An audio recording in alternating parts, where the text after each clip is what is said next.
Hai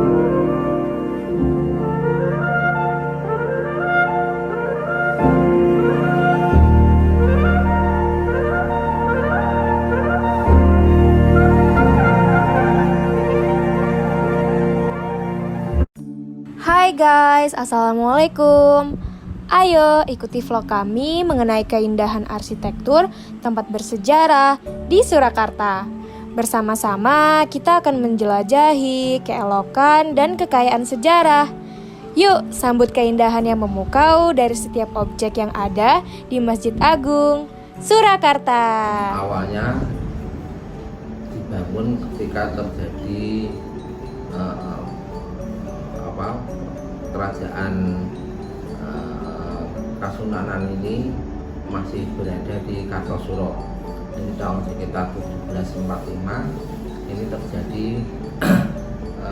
pada waktu Pakubuwono yang ketiga peristiwa geger pecinan ya.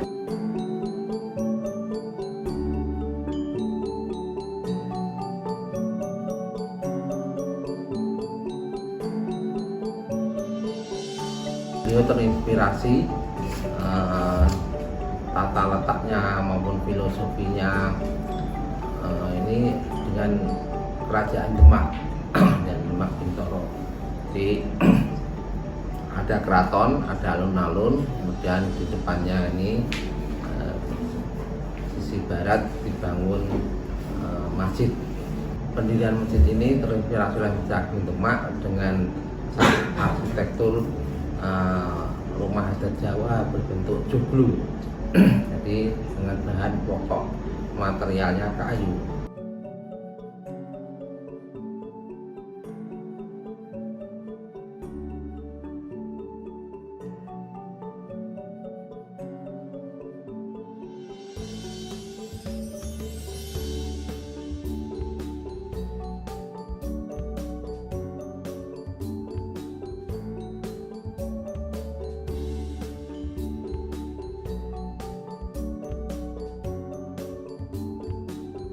Saat tiba di Masjid Agung Surakarta, kita akan disambut dengan Gapura Utama. Gapura Utama adalah gerbang utama yang mempertemukan kompleks Masjid Surakarta dengan kawasan alun-alun Keraton Surakarta. Gerbang utama yang bisa ditemui saat ini bergaya arsitektur pintu gerbang Persia, yaitu hasil perombakan Sunan Pakubuwono yang ke-10.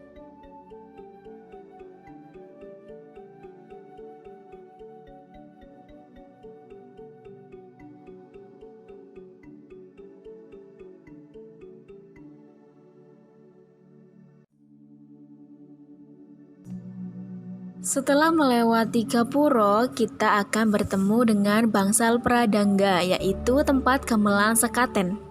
Pradangga Selatan difungsikan pada setiap perayaan Muludan atau sekaten sebagai tempat meletakkan seperangkat gamelan yang bernama Kiai Guntur Madu. Pradangga Utara dibangun lebih akhir. Gamelan yang ditabuh di Bangsal ini adalah gamelan Guntur Sari. Kegiatan sekaten tersebut masih berlangsung hingga sekarang ini.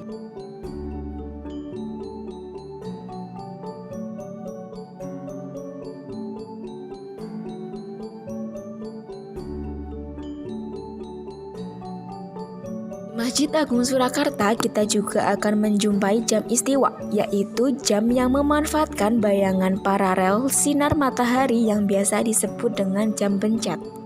Letak tepatnya di depan bangunan istal yang kini dimanfaatkan sebagai kantor usaha Masjid Agung Surakarta. Petunjuk waktu yang mengandalkan sinar matahari ini berbentuk cekungan setengah silinder berbahan tembaga. Dan pada cekungan terdapat garis-garis disertai angka hingga 12.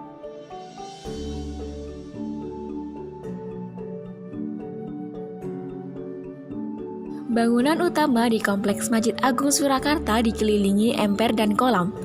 Kolam dibangun guna memastikan kaki pengunjung bersih dari kotoran dan najis. Lebar kolam ini yaitu 4,5 meter dengan kedalaman 50 cm dan lebar 4,5 meter.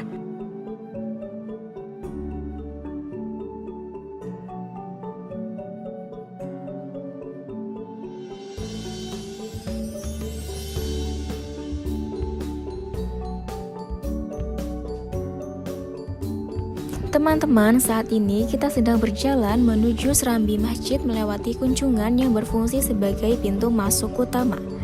Serambi Masjid Agung Surakarta berbentuk 4 persegi panjang dengan ukuran 20 x 52 meter.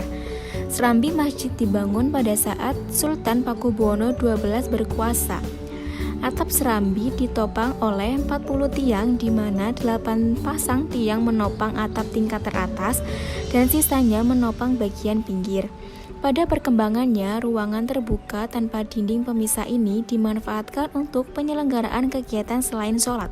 Misalnya tempat untuk bermusyawarah, tempat pengajian, tempat mengucapkan ijab kabul pernikahan, tempat melakukan sholat jenazah, dan lokasi perayaan hari besar agama seperti Maulid Nabi Muhammad dan Isra Mi'raj.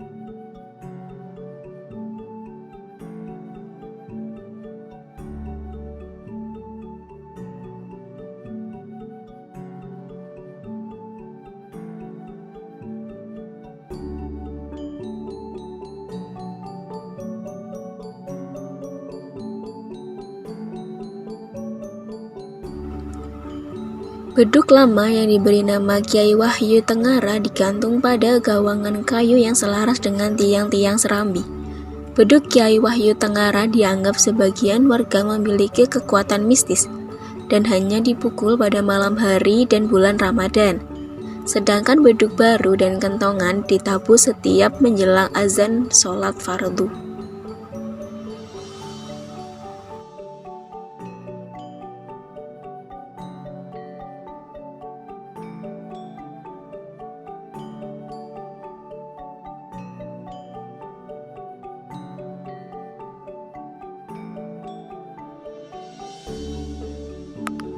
Di ruang utama Masjid Agung Surakarta yang merupakan ruang inti masjid ini berfungsi sebagai ruang sholat.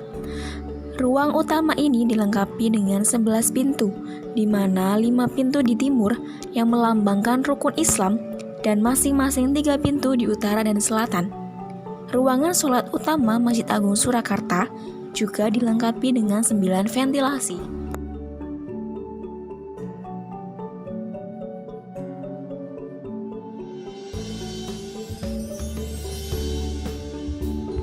Uniknya di Masjid Agung Surakarta terdapat sebuah perpustakaan. Perpustakaan yang berisi koleksi naskah kuno, kitab kuning, dan buku-buku bertema Islam. Hal ini menjadi salah satu daya tarik pengunjung di Masjid Agung Surakarta.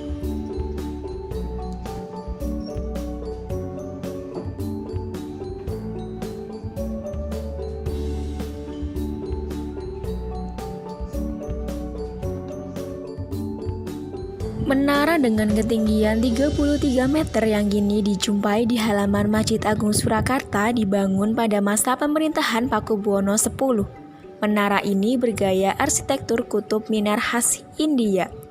Menara ini berfungsi sebagai tempat untuk mengumandangkan azan untuk memberi tanda waktu didirikannya sholat. Pada perkembangannya, ketinggian menara itu berfungsi sebagai tempat meletakkan perangkat komunikasi berupa pengeras suara yang diharapkan mampu memperdengar suara azan hingga jarak lebih jauh.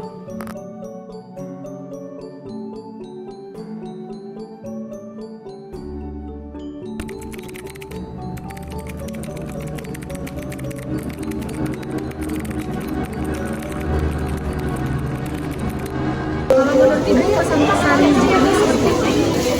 Ya enak sih ya, karena nyaman, sejuk, nyaman, berdarahnya sejuk, lumayan sejuk.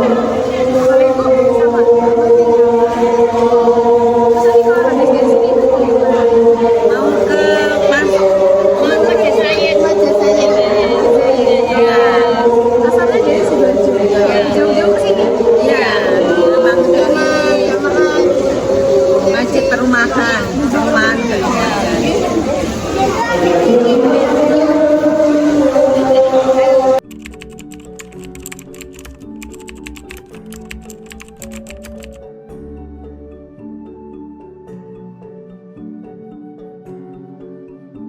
Fungsi Masjid Agung Surakarta dulunya pada setiap pergantian raja yaitu sebagai tempat untuk sholat Jumat Raja beserta abdi dalamnya. dan diwajibkan dilakukan beberapa kali sebagai tradisi. Namun, sejak Raja ke-11 sudah jarang melakukan tradisi tersebut dikarenakan sudah berpindah ke Masjid Keraton. Sehingga sekarang fungsi Masjid Agung Surakarta yaitu sebatas untuk tempat beribadah, untuk pemersatu umat Islam, dan juga untuk melestarikan tradisi keraton seperti sekaten dan lain sebagainya.